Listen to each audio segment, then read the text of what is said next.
And without further ado, I would like to introduce our entrepreneurs today. Directly to my left, we have Shani Shepherd, VP and COO of the Graves Foundation. She created the Minnesota Blacklist in 2019 as a need arose to identify and support black businesses. In 2020, the Blacklist website took off and the black market was begun. In summer of 2021, Black Business is Beautiful, a monthly black market in St. Paul, and organizes black markets and other events across the city. The mission of the black market is to increase the visibility of black businesses and work to close the wealth gap. They also want to create a space that is black-centric to promote fun, fellowship, and support of black families, youth, and elders. She is a serial entrepreneur, has 13 years in human resources, and has now been in philanthropy the past 5 years. She is a wife and a mother of a 9-year-old son. Next, we have Shakira Onwatch. Shakira is a social worker, travel enthusiast, artist, and entrepreneur. She is the founder, CEO, and principal creative mastermind of Kumba Collective, a social enterprise that ignites creativity and builds community. For her 9 to 5, she provides support and guidance to a network of after-school programs as the Minneapolis Beacons Network Director. And last but not least, we have Nikki France. She is a creative, artistic, out-of-the-box thinker and doer who thrives on possibility. She is the founder of Rebel Harmony, an entrepreneur in residence with Junior Achievement North, the community and spiritual leader at Solomon's Porch, and the seminary chaplain at United Theological Seminary of the Twin Cities. She loves to inspire people boldly to be to their fullest potential by empowering them and by challenging the status quo with love and compassion.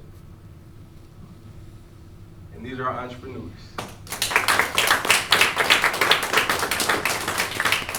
So we will start off by starting with Shani and then going down the table by asking if you can give us a brief 3 to 5 minutes to share a little bit about your backstory, how you got here, and what are you looking forward to in the future? Yes, thank you so much. I appreciate the introduction. Good morning, everybody. As you heard, my name is Shani Shepherd. I was born and raised in St. Paul, Minnesota, in Frogtown, and I think that that's where my story starts and is why I'm here today. I'm the oldest of 10 kids, and I'm now a wife and a mother of 1 child, but growing up in a household with a lot of kids and in an impoverished community and not seeing a lot of business owners or people that looked like me or like my family, when I got older and became a homeowner and wanted to utilize black businesses, I wanted to try to make a way to make them more visible because I couldn't find them online. This was prior to the uprising that happened in 2020. So I started the Minnesota Blacklist, and that was just to create visibility to black businesses. I started that and kind of just left it. And we had 500 businesses on it, and I just kept it up and just kind of sat it down. And then in 2020, the uprising happened, and all these major companies wanted to jump on board and say oh, you can use our system to find black businesses, or we're gonna create these lists or these websites so that you can, support black businesses due to what unfortunately happened in our community to George Floyd. And I was like, hold up now, we are black-owned, Blacklist. Let me get back out here and make sure that people know about us. And that's when I kind of became more active. And then in 2020, I was approached by my now business partner, George Shannon, to start the Black Market, and again, to increase visibility of our businesses and to help close the wealth gap that exists between black communities and white communities in Minnesota. We started with just a few events. We were in Minneapolis, we were having fun, but we definitely wanted to do more, and that's when I was reapproached. I was approached before by Janet at BevSource I was reapproached to take over and manage the Black Businesses Beautiful Market that was occurring at the Case Building and ran by the Lab in St. Paul. And I was really excited to do so and assume that market. And now we have a monthly market that is super fun, that showcases Black businesses, community, brings communities together. We still have our Black list that is still used very widely across communities as well. And then in my day life, I'm the vice president and COO of a foundation. And that work is very important to me because I give funds to organizations that wouldn't typically have the opportunity to receive funds from foundations. I go very deep in community, and we're relationship based, so I take a lot of pride in knowing people, knowing their stories, knowing the mission, and understanding the intent behind the mission, and being able to support communities and support not only business owners and leaders that look like me, but that are very diverse and support various different communities across the cities. Again, I think that being the oldest of 10 and growing up in Frogtown is the main reason why I am here today. I did graduate from Metro State College as well with a degree in human resources and worked in HR for 13 years prior to coming over to philanthropy. Thank you. Good morning. My name is Shakira Onwatch. I'm thankful for being here, being invited to this panel. My story starts, or like my backstory, so I'm from a legacy of entrepreneurs, trailblazers, and servant rebel leaders. So I would say that it started before I was even born in regards to me being in entrepreneurship. But I started my official social entrepreneurship journey in 2018. I've always wanted to, as growing up, I always had little businesses or ways to make money or whatever it may be, whether it be cleaning somebody's house. But my official journey started in 2018 during grad school. I had enrolled in a social entrepreneurship course to kind of understand the business of business, right? Like the background and how to start it. From what my experiences, seeing my mom run her business, seeing my grandmother and other people run their business, but not actually knowing the background, and being afraid to start a business without knowing that. So I took a social entrepreneurship class and learned that you can have for-profit. So in the social work realm, it's always about, or social services is like, we're not in it for the money, but I'm like, yes, I am. I need to make money and live. And so social entrepreneurship was a way to say, I can make my money for profit, but also help with social good. So I did a practicum at a consultant agency in St. Louis, and really learned and realized I can marry and merge my love or my passion for social justice, for youth development, and making money together to consult with companies and organizations. When I returned to Minnesota, I had this itch. I was like, I need to start this business, but it's not perfect. I got to have everything in place. But I decided on December 31st, 2018, to launch my business. You may wonder why on the last day of the year. It is because it corresponds with the Kwanzaa, the 6th day of Kwanzaa, the Nguzo Saba principle Kuumba. Kuumba means creativity, to leave your community better than when you came. So I used that day to launch my business, which Kuumba Collective is a collective of socially conscious masterminds, like I like to call them because it sounds cool, that helps businesses, organizations, communities ignite creativity and build communities. What I found was a lot of businesses do business as usual, right? And so what I learned in grad school and with the courses I took and being able to apply that is being creative and thinking outside the box. So using practical tools, but also my own creativity as an artist, as a person that grew up around art, thinking outside the box, being different. So I was able to merge my love for art, my love for youth, and community together in this business to actually build something of my own and to actually be able to bring my passion out. A lot of times we know when we work inside an organization, we work in the confines of that organization. We may not have that creative ability to do the things that we want to do. So what better way to start your own business? So that's what I did. It goes here in ebbs and flows and things of that nature. But yeah, that was my journey and my story. I'm a North Minneapolis resident, born, raised, now work and play. As mentioned, I'm the Minneapolis Beacons Network Director, so I'm able to bring creativity in that space and be as well as a entrepreneur within my organization. So that's me. I'm Shakira.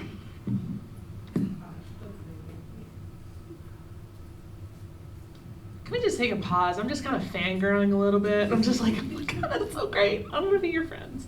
Okay. Oh, man. What's the question? Oh, okay. I got it. Okay. So, I am not from here. I am a good old-fashioned Mississippi girl from the Gulf Coast, where the big old Hurricane Katrina came. Yeah, that's my home. Yeah, what brings me here? Let's see. So, to skip all the fun, gory details, not gory, but, so, honestly, what brought me here is a roundabout way of following a belief of this is where I'm supposed to be. Of moving to a place, not knowing a soul, me and my partner in life and partner in all the things. We, on faith, moved from Mississippi to Colorado after dealing with some traumatic things in our life. We had 4 iconic people pass away that totally just uprooted our lives and had us reevaluate everything of what we're doing and why we're doing it. And while in Mississippi, that's where I opened my first business. I also come from a serial entrepreneurial family. My family, we like to call it side hustles. You know, we got we make things happen. We make things happen from the impossible. You know, everything from my parents had restaurants to mortgage companies, you name it, it's probably happened. And so just that creative thinking and creative being is how I was raised. Of nothing, I mean, no, you know, anything is possible. It's just how you frame it and how you get through the metaphorical house. If the door's not open, go through the window. If the window's not open, is there a chimney? If the chimney's not open, is there a basement?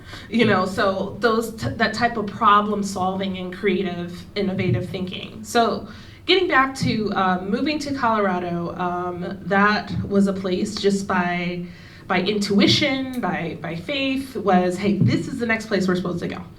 So went there, and going back. So the first business I had was a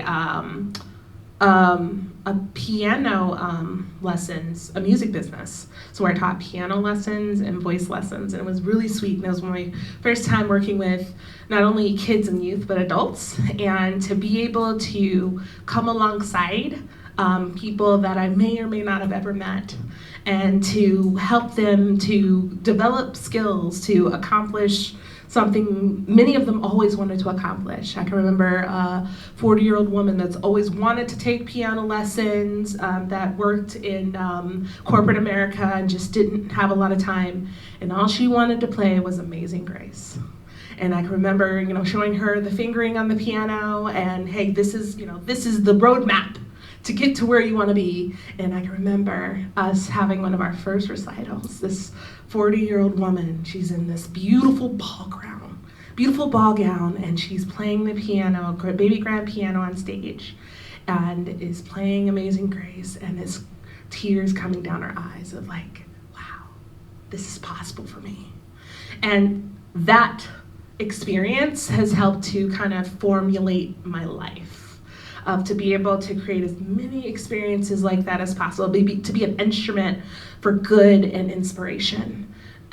So fast forward in Colorado, learned some things, got some credentials, and was following Spirit to be here in Minnesota as my spouse is going to grad school at Luther Seminary. And so here one of my first questions is, how can I join along with the power of good and empowering communities and helping to inspire people to the best of versions of what they want to be, to help to tap into what matters to folks and what brings them meaning and purpose in their lives, and thus, of course, become a life coach. And so Rebel Harmony is a life coaching and a spiritual life coaching and ministry consultant company. And basically what we do is we come alongside folks. We work with individuals as well as organizations of helping to really look into what matters to you. Why do you do what you do? And how is that aligning with what you're doing right now? Let's help to bring some alignment into your work, into your life, into your leisure, into your spiritual life, whatever that means and whatever that looks like. So what keeps me here is more of the lines of, I feel like there's much more to do, and I feel like it's our not only duty, not only obligation, but it's a pleasure and privilege to continue to help each other in this world and continue to lift each other and communities up. And I would even say lifelong mission. So that's what I'm here, that's what I'm doing. And stay tuned for the next step, I guess. Okay, that's all I got. And such a diversity of backgrounds, I appreciate it. With this, it brings up the next question, and anyone can start us off. But who inspired you to be a leader and why?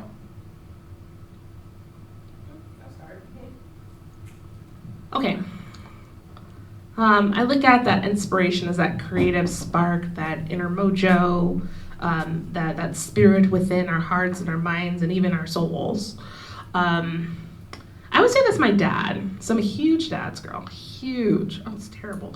And my dad, he is your typical salt of the earth type man. He is the guy that puts on the boots and goes out and does the outdoor work, equipment operation, backhoes, track hoes, flatbeds, and I'm driving most of the things all my life because that, my dad taught me that. My dad, he is a man that is very intentional on how can I help people in the world? How can I make a difference? If it's teaching people how to take care of their land or take care of other lands, it's teaching people maybe how to fix things. If it's coming alongside people when people need help. He's still in a small town in Mississippi, and him and his partner, every week they intentionally go and cook meals for people that are in need, and they out of their own pocket. Look at how are we really making a difference in our community, and how are we not only doing charitable acts of, yes, helping to feed people, but also the acts of justice of, okay, let's talk about why they're hungry. Let's talk about, where is the gap and how are we helping to change that so that one day people are not going to be hungry. So, and my dad does that work. He does that work working with many, nonprofit organizations there, as well as, helps to feed people for a day. And that is inspiring to me. And it's more of like, again, that life's work piece and what brings meaning and purpose into my life of how am I helping people to make a difference. And little side note, I wanted to say this real quick before I forgot. Shawnee, thank you for what you do at Graves Foundations and everything. And I just want to particularly do kind of a cross-reference. Actually, it's your foundation that gave a gift to my community so that we could bring an Afghan refugee family here to escape the Taliban. So thank you. So I just want to say that out loud and publicly. So it's about how are we making a difference. Yeah, so yes. Yeah, we had dinner with them last night. It was wonderful. So thank you. So you never know who you're going to impact. So that's my dad. Okay.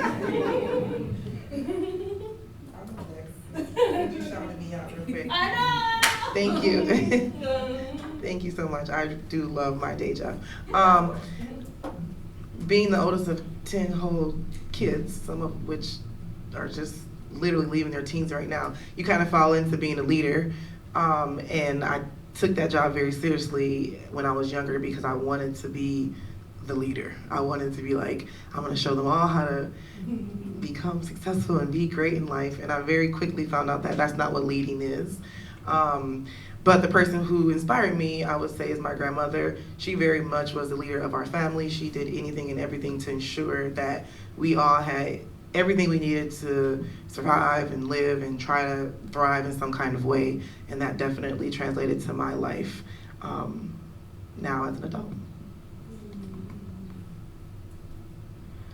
Okay, so mine's also is my grandmother, and then her siblings. So, like I mentioned, I come from a legacy of entrepreneurs, trailblazers, servant rebel leaders, and I take that very seriously as I get older and get into my career, get into my business. So my grandmother, just a backstory. So, and this wasn't long ago, but she was a sharecropper. Her and her family were sharecroppers in Mississippi. And she tells stories, funny and also stories of atrocities, when she was sharecropping in Mississippi. As we know, you do the work sometimes, most times you don't get paid. But with that, what she brought to Minnesota when she came, her and some of her siblings, was this idea of hard work, right? Sun up to sundown, and that was instilled in her children, which was like my mom and her siblings, and then also her grandchildren, which would include me. But I watched my grandmother. My grandmother is the epitome of servant rebel leadership. Her name was Dr. Thelma Battle Buckner. She passed last year, but her legacy still continues and lives on. So I've seen her or learned about like how she was a full-time, she worked full-time at the U of M, she ran a daycare, she did all types of other things and side hustles, as we call them, while raising like 8 children essentially, right, by herself. Also, later on, as I was able to witness, she ran a piece-by-piece quilt shop over on Selby and Victoria, which was teaching the community, mainly young people, how to quilt, but also to keep them out of the streets. And she would feed them most times out of her pocket, out of her own, without any help for the most part. She never got paid for it, but she always made sure she served the community around her wherever she went. Being the pastor, being a member at Gospel Temple Church, just really serving the community. And also having like an emergency shelter for boys, where she would take in some of the boys that nobody wanted in St. Paul, and nurture them. And some of them still come back today to tell us stories about how she raised them and showed them a different path through the hard work. She had gardens around the Twin Cities before they were a thing nowadays. And so I remember going with her as a young girl and working in the garden, help pull weeds, which was like, this is atrocious. Why would you be doing this? But again, she was all about hard work, but also beautifying her community. Was really the epitome of servant rebel leadership. So I have to pay homage to her and her siblings that came to Minnesota that were some of the first Black people to do things here. And as I reminisce on the stories and as they pass away and hear their stories about how they came to Minnesota and made a name for themselves, really helps me keep going whenever I'm like, I don't want to do this. And I'm like, remembering my grandma when she was she worked full-time, had 2 or 3 businesses, and was able to travel and have a social life. Then also my mom, she ran a daycare all my life, so again, entrepreneurship has been something, and seeing her lead, again, from the back most of the times, right, in the background, not necessarily out in the forefront, but just doing things that needed to be done. I can't remember the quote, but like, whatever your hands find to do it, was a big thing, and rang true. So I would like to, those are the people that really inspired me to be a leader, but more so like a servant rebel leader, and to really do things for the good of people, to do even when I may not want to do it, and to make sure people that are around me are taken care of. Where your family from? My grandma was born in Mississippi, different places, so like racetrack and different areas. She has a book if you want to buy it. Battle of a Daytime Nightmare and You Can't Make Me Doubt 'Em are 2 books if you want to learn more about my grandma's. Shameless plug. Definitely, go ahead and plug that one more time, a little bit slower. Just a little bit slower. All right, so the 2 books that my grandma has is You Can't Make Me Doubt Him, about her faith in God and things of that nature, the miracles, and then also A Battle of a Daytime Nightmare. So I encourage you all to get those books if you want to learn about American history. Okay? All right.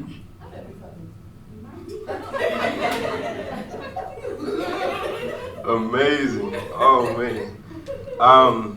It makes me want to take the questions in 2 different directions. And so I'll go in this direction And then you may allude back to the people who've inspired you, but I also want you to lean in on your own motivation and where you find it within yourself. But talking about showing up as your authentic self in the workplace,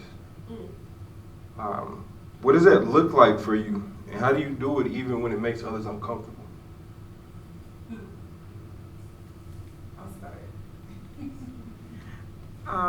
So as you all heard earlier, I spent 13 years in human resources. So in America.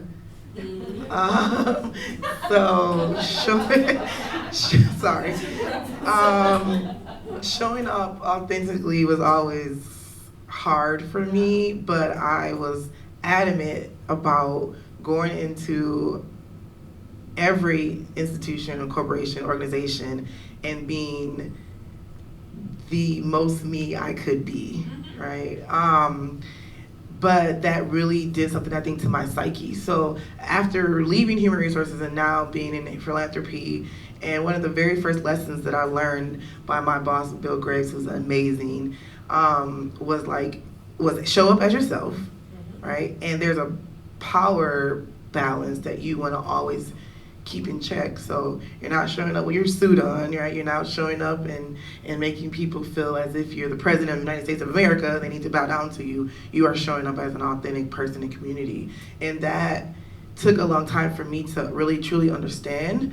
But then I got to open up more and talk about myself more and listen to other people in a more authentic way and have conversations that I would never have in workspaces and wear cool t-shirts and jeans to work instead of, business suits and things of that nature.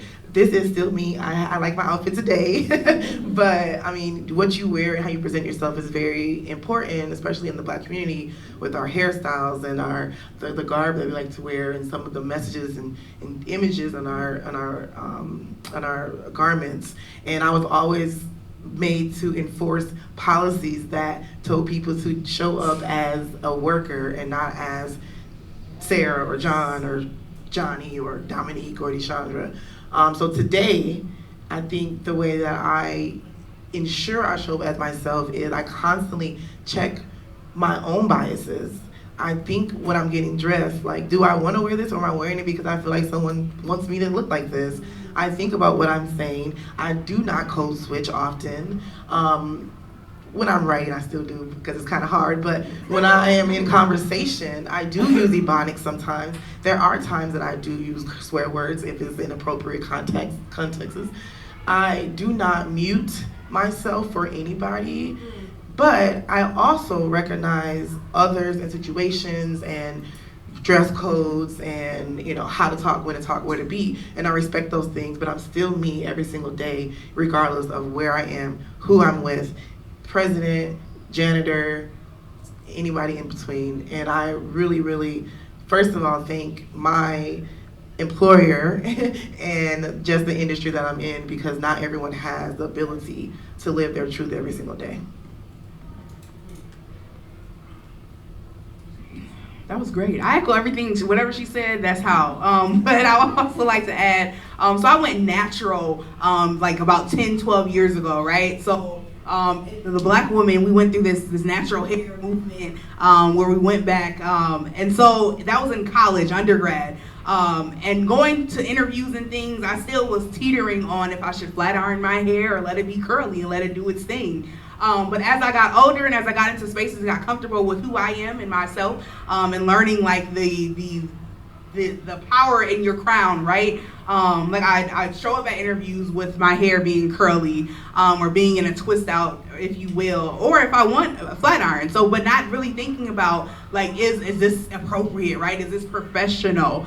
So doing away with the Eurocentric view of professionalism is something that I've come to, and what I boldly go forward with, and thinking about like, is this what I really want to wear? Whether it be a head wrap, an African head wrap, or whatever it may be, and really being my authentic self, which means like speaking up in spaces where people don't speak up, especially when I'm the only Black woman in that space, or woman of color in a space, but speaking up even when it may be uncomfortable, when it even when it may make others uncomfortable, and hoping that someone that may not feel as comfortable will see that and feel comfortable speaking up and being their authentic self. A lot of times we have to unlearn, right, these Eurocentric ideas of professionalism, of beauty, of standards, and things of that nature. It is an important thing, and I hope that the young people coming after me can see that and be comfortable and have that confidence to go for it and however they want to be. Again, we are not monolithic, so being able to be comfortable, whatever that is, and how they show up. So yeah, leading as an example. I think, was that all that was? Yeah. Was that all that? Okay. All right. Authenticity. They give me life right now. I'm totally fangirling and like, oh my gosh. I agree with all they have said, as well as for the longest time, I've tried to conform to what I thought, whatever workspace I was in, of what I should be. If it wasn't from my hair, it was to my outfit. If it was even to the code switching, and sometimes it would even get blurry of when am I code switching.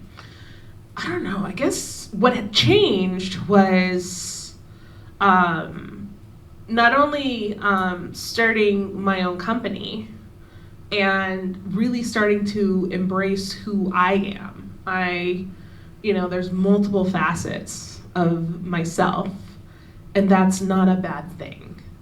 So of the first time that I've decided not to chemically relax my hair, it was a debate in my family. It was real. I was like, what are you doing? Well, I don't want to put lye on my head anymore, personally. And I don't know, it's a personal choice for me. And everyone, has a right to make what choice makes sense for them. But as for me, to have my hair in a natural state, it brings me comfort and joy and pride and to embrace who I really am. So yes, a presentation of my hair, as well as another piece of, I'm a musician, I'm an artist. So really leaning into that piece of myself, of knowing the history of myself and my people, and also embracing what is unconventional, of having polka dots and rainbow glasses, that's who I am. And I like who I am. I like who I am, and I like how I show up in the world, and I like my my value and continued value of authenticity, as well as inclusion of, I don't debate people's humanity and dignity, and I'm just glad to be here in this world, and happy Pride. And I would like to just pause for a second and encourage those in the audience at some point to look up code switching. I think it's a widely known term within the Black community. I don't know if it's a widely known term in the other community, and so it'd be a good opportunity to educate yourself on what that means, because it is significant within non-dominant communities, as well as servant leadership. I think servant leadership, there's a stigma behind the word servant, right? Mm-hmm. But there is such beauty and strength, and it takes a special kind of person to be a servant leader, and it's significant. And so if you get the opportunity, check out servant leadership as well as code switching. It'd be good for you to add it to your vocabulary. Going back to school. All right, and so then we'll get into more the entrepreneurial piece, and just talk about what it was like to officially start your business or decide to work for yourself. I know some of you may have more individuals to lean on than others when you guys started. What was your motivation as well? Were you going to get a check? Was it because you saw a gap and you identified it and you wanted to fill that space? What was it like getting started, and what motivated you to do so? So I was sitting on my floor in 2018 with my beloved husband, and just sitting there thinking about it, of doing kind of odd end part-time gigs here and there. And first and foremost, it's like, yes, I love the world of ministry and bivocational and trivocationality is the reality of the ministry world in many aspects. The chance of you finding that full-time gig that gives you all the things is pretty slim to none, depending on all things, many things. But sitting on my floor, it's like this, babe, I got the itch. Not that kind of itch. Like, mine's out the gutter. Okay. No, I was like, babe, I got the itch, I got the hustle creative itch. And I was looking at a lot of just being in community and being in touch with a lot of folks, and particularly folks of color that would never step foot in like a traditional church, and yet still have needs to help to guide not only their spiritual life but their life of what are my values, how am I living into my values, how am I living my life's meaning and purpose. And I was like, holy guacamole, of what if I can help people navigate that. And so sitting on my floor, my husband, he's amazing human. And I am just like, foo-foo, rainbow, sunshine, hearts, all the things. And he's like, you're super, skeptic, level-headed, let's go to market, those types of things. And so I was like, babe, I want to call it like harmony or blended or something. And he's like, well, what if you call it rebel harmony? Like rebel nation of America? Or like, what do you mean? And rebel, to rebel from the status quo of what you should be and what you should be doing, to rebel from that, and to be harmonious with who you're meant to be in life. To help, with harmony, it's multiple. Okay, I'm gonna get a little logical here, just a little bit.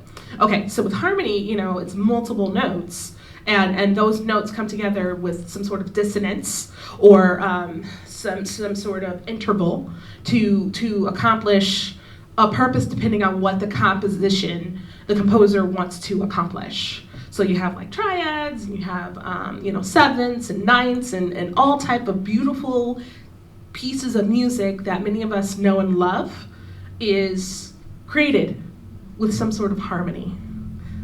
And sometimes that harmony is nice and pretty and lovely and it makes us feel comfortable. Sometimes the harmony is like, what the heck is happening? Oh my gosh, this is such polar opposites of what should be. So it gives you that tension and that release. And so I say that because I want to help people come to be aligned with their harmonious intent, whatever that means and whatever that looks like, and being detached from what the outcome is. It's more of my job is to help guide you. And so on my living room floor in 2018, we came up with a business. And I look at this as a wonderful way to help people, so many wonderful people, organize their life in many ways.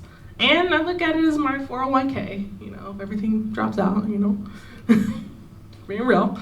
So yeah, that's where it is.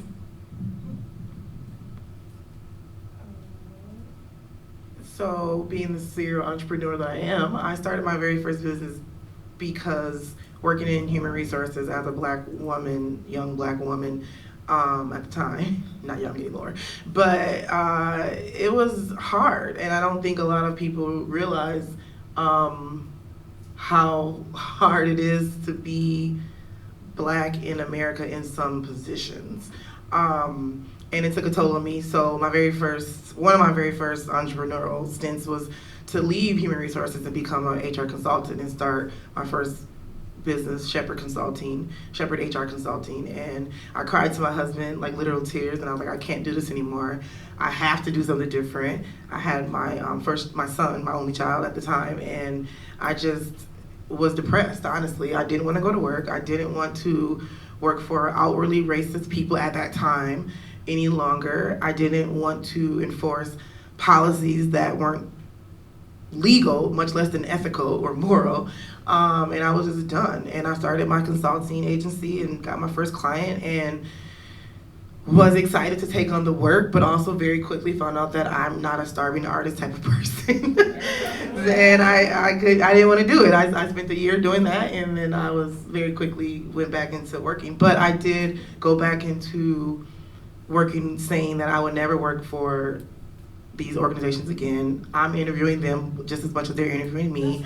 I'm working for a mission, not for profits. I went back and then when I started my other businesses, it was less scary because I kept my 9 to 5. I had known that about myself now that I like a 9 to 5. I like making money. I like, having a source of income that I could count on every month or whatever. And I also was working towards building wealth. So stepping into other businesses, it was like, okay, we're creating other streams of income for ourselves. A, B, also we want to work for missions again, right? I want to do something in community. I want to help change the world in my little way that I can. And I kind of stepped out on faith and used my own money and time, which is not a lot of time, but and walked into the businesses that I have now, and it has been very, very rewarding. But I think that going through that struggle and quitting my job and working for myself, it took that time for me to learn really what entrepreneurship was and what it meant for me, and understand that you don't have to only be an entrepreneur. You can do other things as well. And I want to pick up real quick on that of choosing your own clients. It makes a difference, I know, for me, and thank you for sharing that of like, I work with who I want to work with. There's people that I have fired and that, hey, we're just not gonna work out, and that's okay. Let me find, if you're open to, I can help partner you with someone who is able to meet your needs. I don't have to be the be all and end all for everybody. So it gives you options. So thank you. Yes, picking your own clients is key, and that's one reason why in entrepreneurship. But why I started, or what was it like to start my business? So I learned about the wealth gap. We know there's gaps, but really knowing in like the statistics of $5 for Black families to $100 for white families was really startling to me. Looking into the wealth, so I initially looked into or started.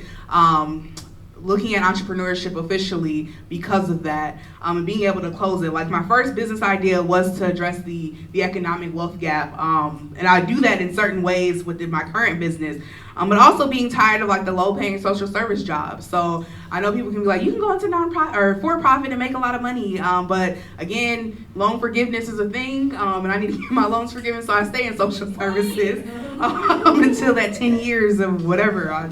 Anyways, I digress. But really tired of them saying like, you have to. We're not here for the money. We're here for the people. You're right. I am here for the people, but I also have to like pay bills and I have a lavish lifestyle. That's my idea, to live this lavish lifestyle. So being able to have a entrepreneurship journey, or excuse me, a business, and being an entrepreneur gives me that side hustle, or gives me the opportunity to set my own price, and being and standing firm on my own price. And it's way more than what I make per hour at my 9 to 5. And people's gonna pay that, right? So there you get to see both sides of it, where you get to work in a business or work in an organization, but those organizations oftentimes do hire consultants or people, and they're gonna pay them, right, that amount that they set. And so being able to have the best of both worlds, still working my 9 to 5, because I am not a starving artist either. And so being able to work that, and my motivation to keep going is one, this selfish reason of being able to have the lifestyle I want, but also my community, and being able to help organizations that typically come into communities that are predominantly white, typically coming into Black communities wanting to do good work, but knowing not necessarily how to connect with those communities. So helping bridge that gap, making tables and bringing voices to the tables that aren't necessarily included, and then also generational wealth for my family, to continue that legacy and be able to pass something down to my children, their grandchildren, and so forth. When I started my business, I'm a perfectionist, a recovering perfectionist, right? As I was saying to myself, it has to be perfect before I launch. And then hearing like my mentors and people saying like, no, it doesn't. There's this thing of pivot and persevere within business.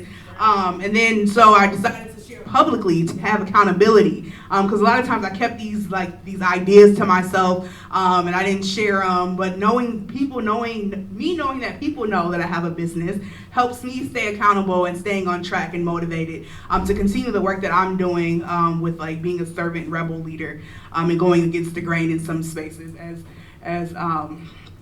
as Nikki described about rebels and being a rebel. So yeah. Perfect. Thank you. So I'll follow that up with, this can also be relevant to young adults as well as students who may not be in the entrepreneurship space yet. Yeah. But with all the amazing work that you have going on, the number you mentioned, the 9 to 5 and entrepreneurship as well as family, how do you stay grounded with balancing so much? Being able to continue to be centered within yourself, be composed, keep your mental health as a priority. How do you stay grounded while balancing so many great things? Travel. So I make sure I lean into the things that I enjoy doing, whether it be traveling to different places. I take trips, even in the pandemic, and I know, but also spending time with family and friends and people that I love and enjoy, and having that social life. And those folks also encourage me. Like, a lot of times they serve as like mentors or sounding boards in a sense. And then also prayer. Prayer helps in just having that like time with myself and with God, to really lean into that, and find my strength in ways that I cannot find by myself. And also my community as well. Like, learning or knowing my community like depends on me in some aspects of in different spaces that I'm in, helps me stay grounded, specifically the young people in my life.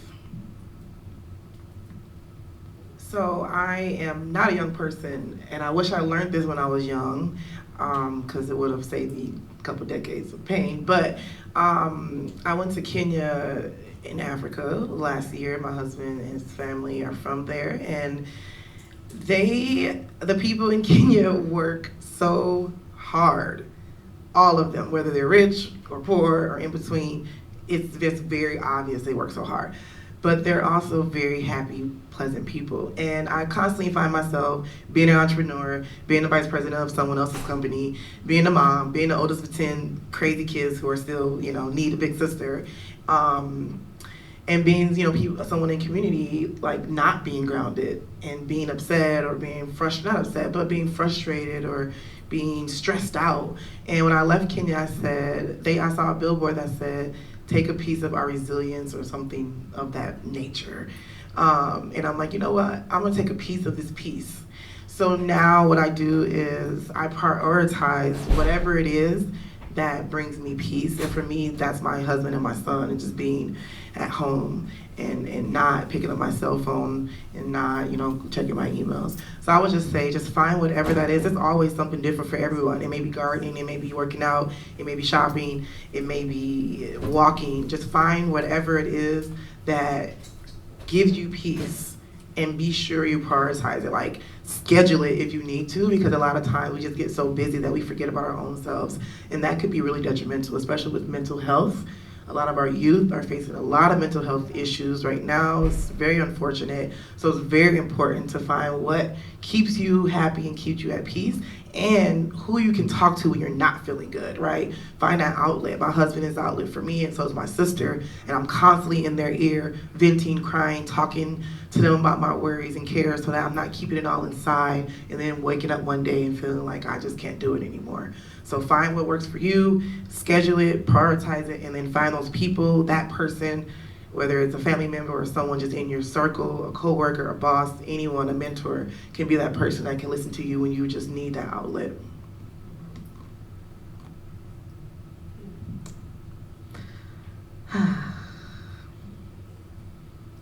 Just taking a breath, just pausing of, what are we really in a rush for? Everything can wait. Perspective, tomorrow's not promised to any of us. We watch the news, we watch the world, and just really being present in just this moment right here. We'll never get it back. And just being grateful. One thing that helps to humble me is to remember generations upon generations of people that have suffered and that continue to suffer, and what it took to get me to sit right here in this spot today. And being eternally grateful.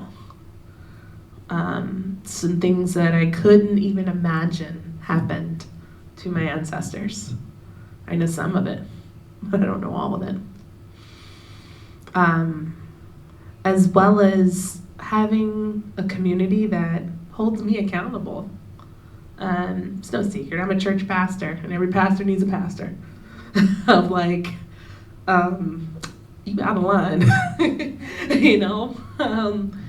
Leaning on communities, the communities I work with, the communities I work for, of really leaning into that collaborative leadership of, I don't know everything.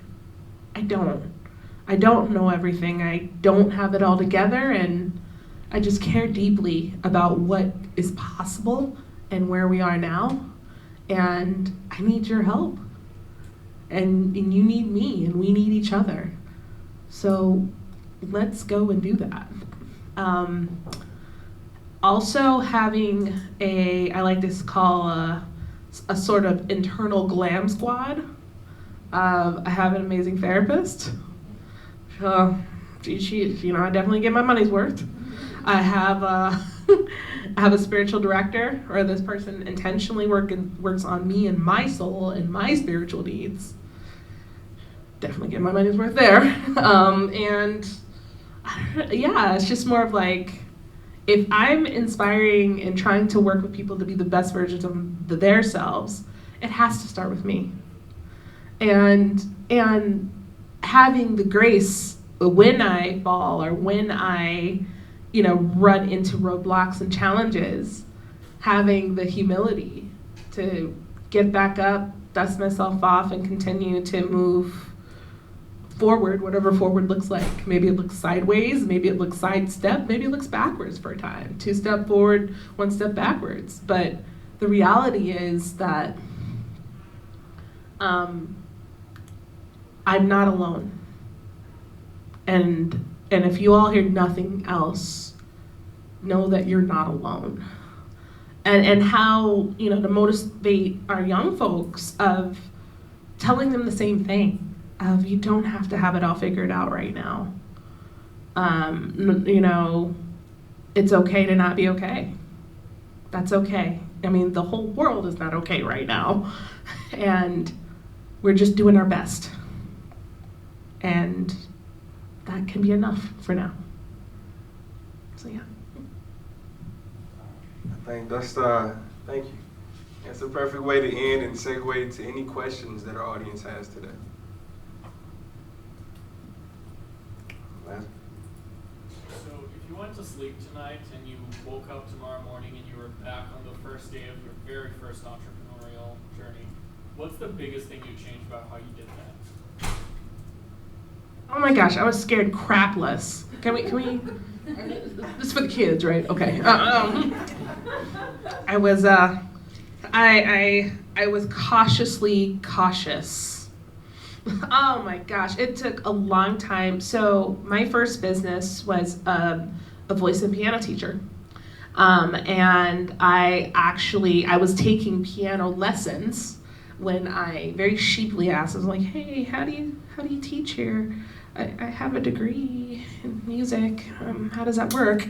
Oh yeah, here's your application, just fill this out, and then, you rent studio space and we'll get you students. I was like, great. No, mind you, I'm like maybe a year or 2 out of undergrad, and pretty rigorous program, and my focus was in voice. So I'm like, yes, I can sing in 4 languages and I can do basic piano. Who am I to teach piano? And I held that application for 6 months until I was just like, you know what, dang it, this is dumb. Just turn it in. Just getting fed up. I was like a secretary at a time or something. I was like, nothing's gonna change. Nothing's gonna change unless I do something different. And I turned it in, and it was super scary. And then all of a sudden, I had a studio, and I had students, and it was invigorating. So if I could tell myself at that time, it's okay to be afraid. It's okay. This is different. But courage is about still moving forward even though you're afraid. It's going to be all right. You don't have to be the super perfect pianist. And that's okay. They're going to love you. So that's what I tell myself. I'm going to use my first brick and mortar business as an example because that was a little bit more of an undertaking. I opened a clothing store in my hometown, Frogtown in St. Paul. And if I could go back and tell myself anything, I would tell myself, stop. Don't do it. This is stupid. You're only opening a business because you feel you need to. You feel like this is the next step in your life because you've checked these other boxes off. And that is not smart and not a smart reason to do so. I had nothing to do with fashion. I don't care about fashion outside of buying clothes for myself. And I had never had a brick and mortar. I did some research, and because I think I can do anything I want to do, I opened an actual clothing store and shut it down and opened it again. So I would say slow down, think about why you're taking this entrepreneurial step, and be a little bit more strategic about the process, because just because you have the time, just because you can get the loans or you have the money, just because people that you love and love you are like supporting you, does not mean you should be starting that business. So. I echo both of what you all said, and also add to find my niche, my focus in. So I'm a dreamer at times, so I have all these different ideas of like what I could do, and like I can do it all. But quickly realizing like you have to narrow it in. And there are some things I actually hate doing, like reports or evaluation and things of that nature. So focusing in on my service offerings, being a service-based business, was one thing I would probably do differently, as well as letting it go, as the song in Frozen says, or let it float, as I watched Vacation Friends the other day. Let it float is what I took from that, and letting go of perfectionism. So a lot of times I hold back or feel like, okay, it's not ready, or I need some more learning or training in this or development in that, and realizing like I know more than the people that I'm working with, right? That's why they came to me, and not being afraid to like show what I do know and using what I do know. A lot of times I'm like, well, this is common sense. Like the things that I know, I'm like, oh, this is common sense. People should know it. Why are you paying me for that? For this. So sometimes I doubt myself. So letting it go, let it float, letting go of perfectionism, and being the expert that I am at that point in time, would be things that I would do differently. Perfect. We were about to go. Funny how some distance make everything seem small. All right, do we have any other questions? All right, and do we have any questions online at this time? Not at this time. All right, so I will ask, I mean, with your wealth of knowledge, I'm sure each of you could write a book on advice for young entrepreneurs. But if you could just take a moment, imagine you had a mentee, or you may have a mentee, and yeah, just a piece of advice, just a snippet that they could take with them, and lean on during challenging times. What would that be? Start.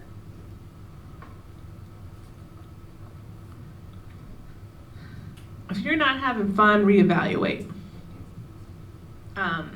There's so many things in life that are, of course, super not fun. I get that. But when I say fun, I mean really like belly laugh, authentic. Like, this brings me joy.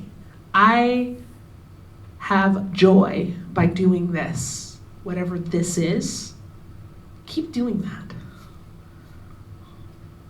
But reevaluate if it brings you harm too. That's another thing. Reevaluate harm or fun. Because life is short. It's so short. Tomorrow's not promised to any of us. And so today, about what are the things that you're doing today that bring joy to yourself, bring joy to others around you.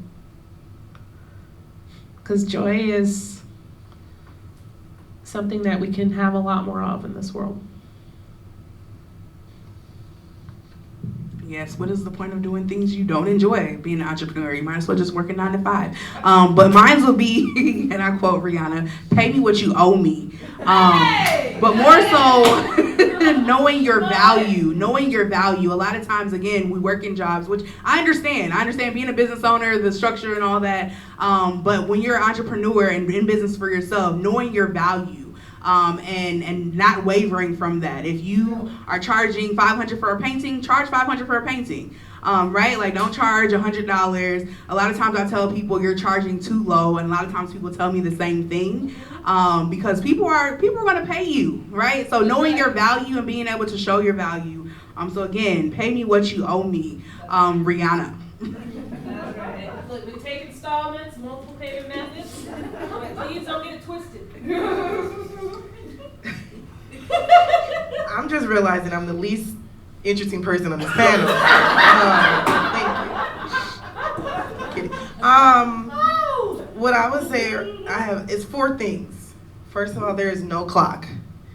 We may feel like there's a clock. You may feel like you need to graduate at a certain time, open a business at a certain time, get married, have babies, whatever. There is no clock. Do things as they come to you or as you wish to plan them. The second thing I would say is quitting or restarting is okay. One of the best things I ever did in my life was quit a couple things. I wouldn't be here today at this panel with a very successful business, side hustle, what you may call it, without quitting some things. Everything takes time. So while there's no clock, there's a clock, but it all takes time. It may seem like Drake, I don't know, whatever new celebrity like got here overnight, or LeBron did not become a billionaire overnight. He didn't even become LeBron James overnight, right? It took his mom 9 months to make him. So everything takes time. I know we're in the microwave syndrome era. We want to be famous quick and have our businesses successful quick. I would love to have 100,000 followers on my social media, but it's going to take some time. And then the last thing I would say, which I followed this since I was 17, and it's actually helped me a lot in life. The only thing that I would ever chase is happiness, and that kind of goes back to what Nikki said. If you chase happiness, everything else is going to fall into place. The only thing that I feel that is important in life is ensuring that I wake up every day happy and I go to sleep every day happy. Whatever happens in between, happens in between. All right, I'd like to open it up, see if anyone else has a question. Because if not, I got another one. All right. And so this one's about networking. So, as professionals who have been in our industries for a little while, it can be challenging, to walk into those networking events. You got the butterflies. You deciding if you eat the snacks with your hands or use the silverware, or if you go to an event that has alcohol, you have to think about, the appropriate way to carry yourself. Networking can be intense, especially for a young professional, young entrepreneur. And as we know, to get where you want to be, it's good to have a strong network, especially in the entrepreneurial space where you're leaning on the individuals in the financial space or their knowledge over here, over there. So can you just talk about developing your network? What are some strategies you utilize? And you can take it wherever direction you go. When you get nervous, do you do some breaths? Or when you go talk to folks, do you identify a certain individual in the room? Just feel free to take it however you feel. Just talk about networking a bit and how you do that. That's a really good question. Thank you for sharing. No, that was pretty good. Let's say, because where do you learn how to do this? You think about it, right? I guess you could take a course. So I can remember my dad and my mom always saying, "Make a friend before you need one." And how I translate that today is look at what can I offer, an offering of, how can I support someone else before I ask for particular support. So more of I do a lot of coffee dates of just, hey, let me get to know you. you know, who are you? What matters to you? You know, are you from here? What work are you into? You know, tell me about your family. Tell me, you know, here's who I am, here's what I do, and how can we support one another? Because again, we don't make it out here alone. And so it's this, what can I do for you? How, and yeah, that's literally what I say common days. What can I do for you? And a lot of times people don't know what to do with that. They're like, sometimes like, here's what I need. And then I respond if I can or I can't. I look at it, I kind of have the down home folksy type vibe going on. So it's more, so that's kind of my authentic approach of getting to know folks and asking the question, how can I be of service? And in turn, by me being of service, I usually get what I need anyway. And even though I'm fun and humble and all the things, please don't get it twisted. Pay me what I'm worth. Please don't get it twisted. So, yeah. I love that. I'm gonna approach it from a different angle because I have social anxiety. I am an introvert. I am shy. I'm sweating right now. So, and I absolutely hate networking. I hate the word because it implies that I have to talk to people that I don't know, and I don't want to do that, typically. So for me, I think first and foremost, just you got to push yourself to do it because if you don't, you're not going to know anyone in the world. But finding ways that are comfortable to you and understanding and knowing that there's no right or wrong way to network and there's not just one way to network, right? I mean, you can network online, you can network in person, you can go to conventions, and I mean, just being here, I'm going to meet people, or people are going to know who I am. What about black market? Would you go there and network? You can come to the black market. I didn't know. But you know, take those opportunities that you are comfortable with that may yield great results. So like this, people are going to know who I am now because I'm sitting here in front of a panel. But also I think that like dealing with your social anxiety in whatever way you can goes back to your mental health and taking care of yourself. So, you know, just trying to find little ways and tricks. I have not found any of those yet. So if you find any ways to not be like freaking out while you're on the panel, send them to me. But no, seriously, like, honestly, I think that one misnomer in the world is that people have to, like, they're brave or they're not fearful. And it's like, you have to just push yourself and just do it. Just talk to the person that you don't want to talk to. If you see something cool, you just stand in a group of people who are already talking. Introduce yourself when you may not want to. And the one tip that I do have that I found that is very useful is just ask questions about people and they're going to talk about their own selves. So then you don't have to talk very much. And if they stop talking, just ask them another question and they'll keep talking. Yes, I'm probably going to echo some of the same things, but attend events, that really helps me because you're already in the space. People are going to come up to you, they're going to talk to you, but deeper, be a vendor because oftentimes people, again, are going to approach you. Therefore, again, they're going to ask you questions, and then you're like, okay, cool, I don't have to start the conversation. Sometimes it's hard for me to start the conversation being having social anxiety and being an introvert, extrovert. Having extrovert friends or associates that's willing to talk you up and alley-hoop you, so they're going to introduce you to somebody like, this is such and such, this is Shakira. And I'm like, great, that's the person I want to talk to. And then having those people or people in your network, networking through your network, so through your mentors, the people that you already know that can connect you, whether it be like an email during the JA Company of the Year, AO, who was here, connected me to 2 people in his network. So just knowing and being able to talk to people that you haven't seen in a while, connecting people and letting people know like what you do and what you're about. Strategic connections, as Nikki talked about, in regards to what can I offer that person and what's that specific ask that I'm going to ask that person. And having more one-on-one conversations or small group conversations really helps me. And then showing up as my authentic self also helps. Being who I am, whether that be a bubbly personality that talks really fast, where people sometimes don't understand me, but that's okay. But just showing up as my authentic self typically helps in that aspect. People are like, okay, this person's approachable, even though sometimes I feel like I'm not. Yeah, and then some things for like myself when I'm feeling like anxious or whatever, either having like a stress ball or something that I could like touch, pep talks, reminding myself who I am, so amping myself up, and like, giving myself a pep talk, and then music. Music helps me to calm down. If that's like, if I'm in a big event, and I'm like, all right, this is too much, I may like step aside, go listen to some music, or if there's some music playing in a different room, and then taking those moments to take a break if there are network events. So yeah, networking. I gotta speak to something else too.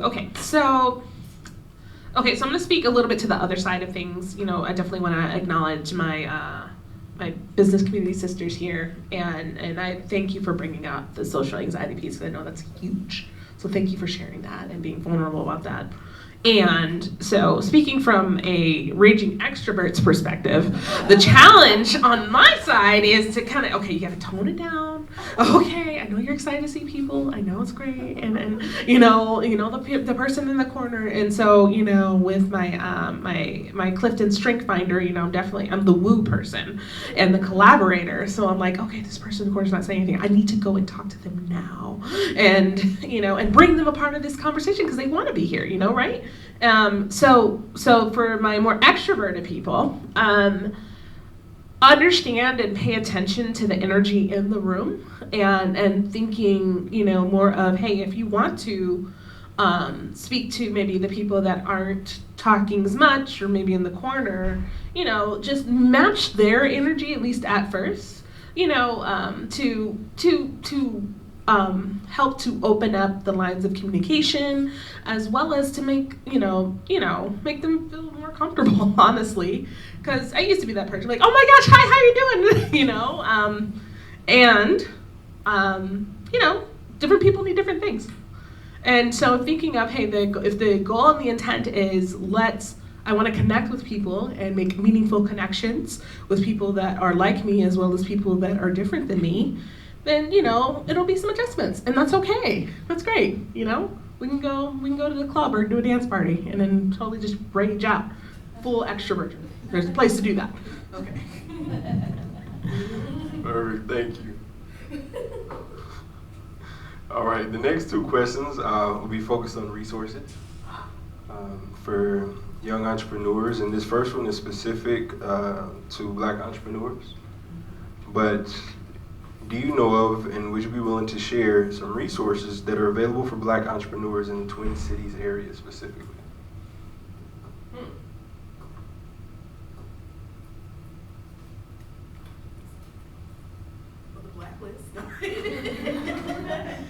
I was just gonna say, the fact that we're all like, we don't know, says a lot. But I will say this, information is everywhere, right? We have the internet now, and a lot of times I'm arguing with my friends because they're like, Minnesota, there's nothing here, nothing's going on. It's like, get on the internet and look, right?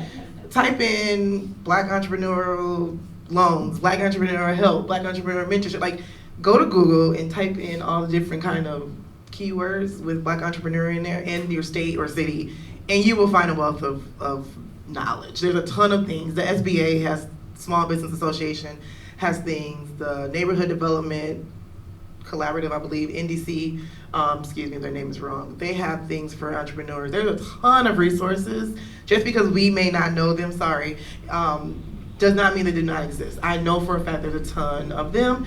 And I also pride myself on keeping my doors and phone open to anyone who wants to have a conversation, ask questions.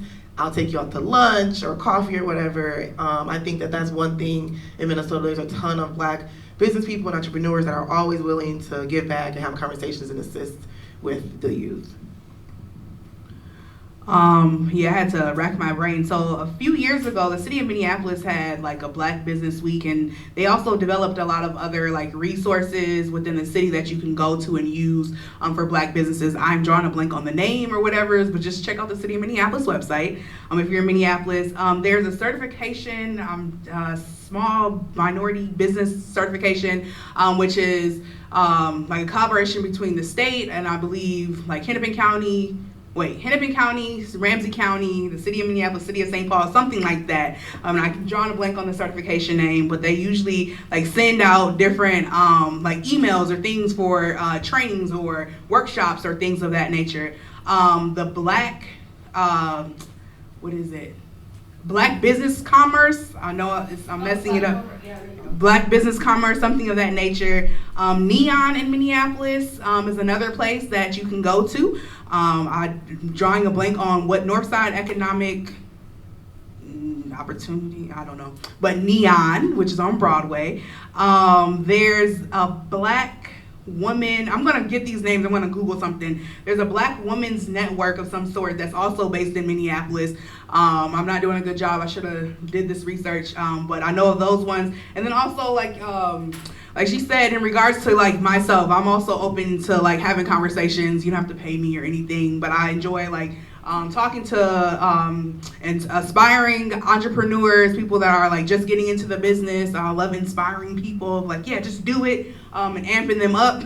Here comes my extrovert tendencies. But I get excited when people are talking about like starting their own business and doing things for themselves. So I'm also available. I'll get the exact names and things and then mention them.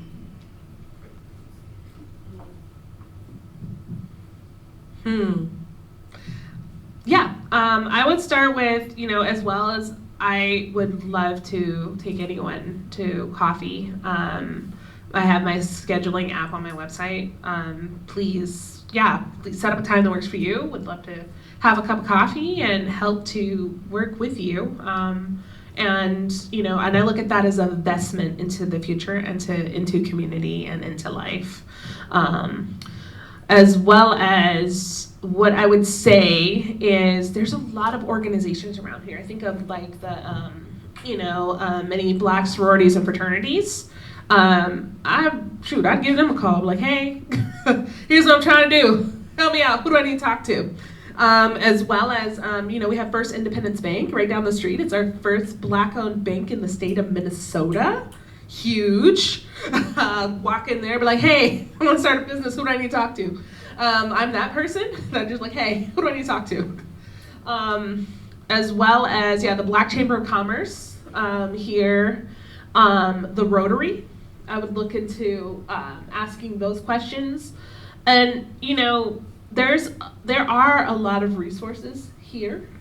And there's a lot of allies here that want to connect people to these resources. So I would ask that question of, hey, who do I need to talk to, in the Black entrepreneur community to do A, B, and C? Who do I need to be introduced to? Can you introduce me? Can you do it via email? Can you do it via coffee? So that's what I would do, and I would love to help anybody think through those things of what that needs to look like. And I'm pretty confident. In like 2 years, I met a lot of people. I'm pretty sure I may know somebody that knows somebody that knows somebody. So let me know.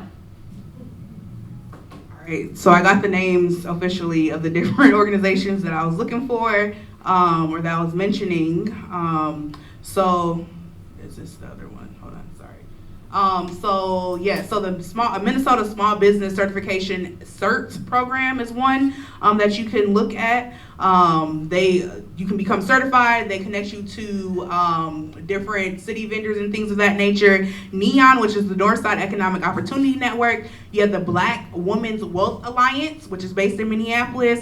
And then TC Band is also another organization board that does some things. I'm trying to get the name of what it stands for, but TCBANDD, which stands for Twin Cities Black Affinity Network Development Day. I guess it's a day. So those are some resources in Minnesota or Minneapolis, the Twin Cities that people can tap into.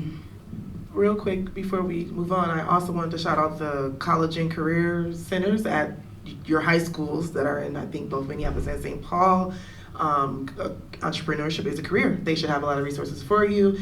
And there's a Black Twin Cities entrepreneur or Black small business group on Facebook as well. And there's a ton of people, ton of resources. You can find mentors as well, depending on what industry you want to go into.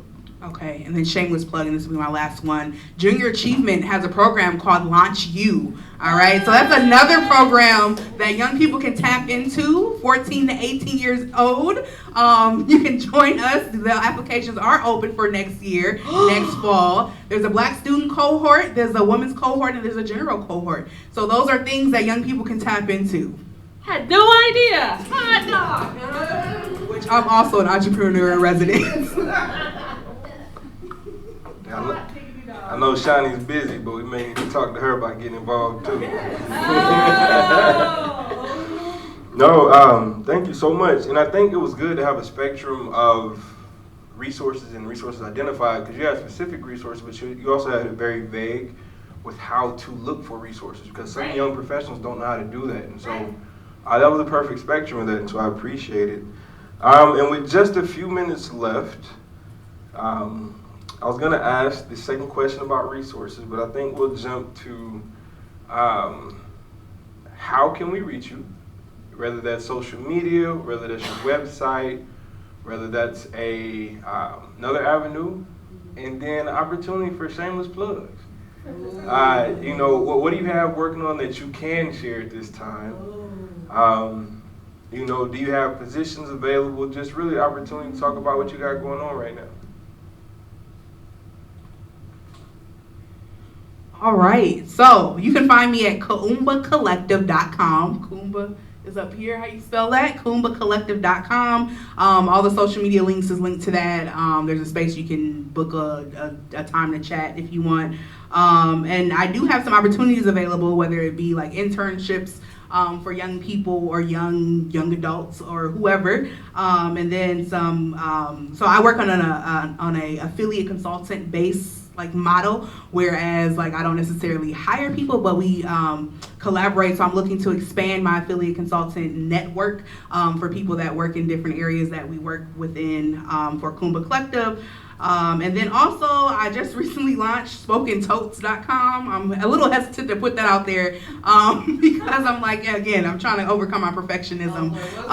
But it is a textile art business where I fuel my passion for art. My grandmother taught me how to sew back in the day, so I make totes and t-shirts and things of that nature. So you can check that out. That's SpokenTotes.com. Come on with it. We talked about this. Come on with it. I want a tote. That's what's happening. I want a tote. Please. So my website, sorry, I have a lot of lies here. So my website for the black market is theblackmarketmpls.com. We're not even in Minneapolis. Sorry, we got to fix our name. But theblackmarketmpls.com, or you could just Google the Black Market Minnesota because we're so popular now that it pops up. And then we're on social media, the Black Market MPLS, at all of those. If you want to get me personally, I'm actually the administrator, the everything for the Black Market. So I will probably be answering your DMs or your emails. But my personal email is my first name at Gmail. My full first name is Deshandra. I know it's a mouthful. It's DESEANDRA at Gmail. And I'm sure we'll have that posted somewhere as well. Again, I am very open to any conversations. If you are a youth and you have a business, I would love to talk to you about that business and what you're doing, and if you have a movement or working on campaigns. I do have a mentee, but if anyone's looking for a mentor, we can talk about that as well. And of course, the Black Market is a space that anyone can come. We're constantly giving out spaces, so don't worry about the cost. If you would like to set up a table, meet community, show off your business, or if you have a talent, you want to come out and do some kind of musical instrument or something, bring a piano, I don't know. Please feel free to reach out to us because we are always looking to expand who's in our space. Thank you.